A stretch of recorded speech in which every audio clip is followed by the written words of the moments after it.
Okay, so a new Star Trek series is out, Star Trek Academy. I have not seen this, so I can't really comment on the show.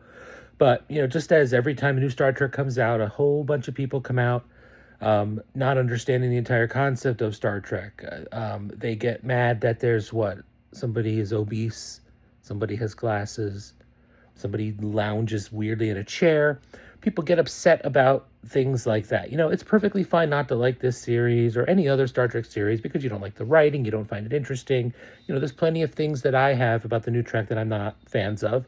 But if you think that wokeness is the reason why the new Star Trek is bad, you've never seen Star Trek. Star Trek was made explicitly to be woke. I mean, they didn't use that term in the 60s, but it was made explicitly to challenge the social conventions of the time. They put a Japanese man and a Russian man on the bridge to show that we shouldn't hate the Japanese, we shouldn't hate the Russians. They put a black woman on the bridge to show that a black person, a woman, can be in a position of power and authority. These episodes were created explicitly to challenge the narratives of the time.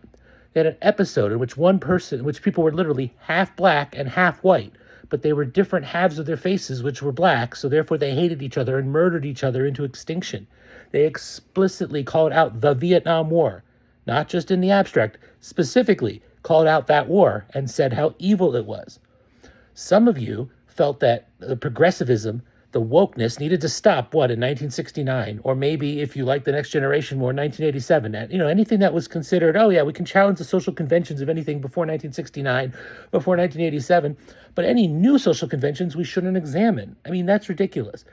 Star Trek was made to challenge these social conventions. It was made to be woke. It was made to be progressive. If seeing an obese person or someone with glasses or someone that's bald makes you lose your immersion, oh, that's not what would happen. That's not how it would be. Okay, I mean, you're just not understanding it. Have criticisms of the plotting, of the writing, of the pacing, of the acting. That's fine. That's what you can do in criticisms of shows.